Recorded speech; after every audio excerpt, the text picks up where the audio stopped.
నా చిన్నప్పటి నుంచి ఎర్రజెండా చూస్తూనే ఉన్నాను. నేను పెరిగింది వరంగల్ జనగాం డిస్ట్రిక్ట్లో పుట్టి పెరిగింది. పక్కా ప్యూర్ తెలంగాణ గల్లి నేను. సో అదేంటంటే చాకలైలమ్మ మా పూర్వీకురాలు అనమాట. మాకు అమ్మమ్మ వరుస అవుతుంది. అప్పటి నుంచి చూస్తున్నా నేను. కాకపోతే నాకు యూనియన్ ఉంటుంది, ఇట్లా మాట్లాడతారు, ఇట్లా ఇంత ఫైట్ చేసిన సంగతి నాకు తెలియదు. నాకు జాబ్ వచ్చిన తర్వాత ఓకే మా అమ్మమ్మ ఇంత ఫైట్ చేసిందా నాకు ఇప్పుడు తెలిసింది.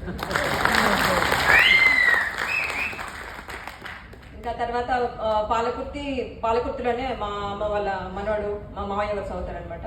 అక్కడ చూస్తూ వచ్చాను. నాకు అంత ఇన్స్పిరేషన్. తను కూడా నేనెందుకు ఫైట్ చేయలేను అని ఇప్పుడు నా డ్యూటీలో కూడా ఏదైనా జరిగినాక నేనే ఫైట్ చేసుకోగలుగుతున్నాను. ఫస్ట్ ఏంటంటే మన కొలీగ్ మధుసూదన్ అని చెప్పి మాకు ఆఫీస్లో చిన్న ఇష్యూ జరిగితే తనే చెప్పానమాట. ఈశ్వర సార్ అనే వాళ్ళు నాకు తెలియదు. ఫస్ట్ తనే పరిచయం చేసి మిడ్ నైట్ నాకు గొడవ జరిగితే మార్నింగ్ కానీ ఈశ్వర సార్ దిగిపోయాడు బండి వేసుకొని. ఏం జరిగింది ఎలా అంటే మాట్లాడుతుంటే ఒక్కొక్కరు ఎదురు మాట్లాడలేకపోయారు, ఆన్సర్ ఇవ్వలేకపోయారు. ఆ ధైర్యం నాకు ఇప్పటికీ ఉంది.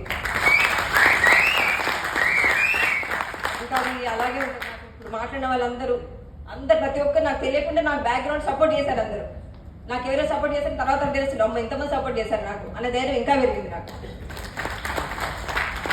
అది సార్. కాబట్టి లేడీల్లో ఉమెన్ ఎంప్లాయీ చాలా మంది నేను చెప్పగలుగుతున్నా, చెప్పలేని వాళ్ళు చాలా మంది ఉన్నారు. వాళ్ళు చాలా బాధపడుతున్నారు. వాళ్ళ కోసం నేను ఇంకా నిలబడాలి, వాళ్ళ కోసం ఆర్గ్యూ చేయాలి, ఎక్కడ కష్టపడుతుంటే అక్కడికి వెళ్ళి మాట్లాడాలనే ధైర్యం అయితే తెచ్చుకుంటున్నా. వాళ్ళకి కంప్లీట్గా సపోర్ట్ చేస్తాను. ఇంకా కనుక మీరు కూడా మీ పక్కన ఉన్న ఎంప్లాయీస్ కానీ వాళ్ళ వీళ్ళకి ఇన్స్పిరేషన్ ఇచ్చి కొంచెం పుషప్ చేసి ఈ సీట్లలో కూర్చునేలాగా చేయండి. సరే సార్, ఇంతకు మించి నేను ఏం మాట్లాడలేదు. నాకు ఇది కొత్త కనుక థ్యాంక్స్ సార్. నాకు చిన్న ఆపర్చునిటీ ఇచ్చినందుకు thank you so much. Okay, thank you madam. మా తెలియదు అనుకుంటేనే అన్ని ప్రోత్సాహం ఇచ్చారు. మాకు కూడా ఆలోచన కలిగే విధంగా మాట్లాడారు. Thank you.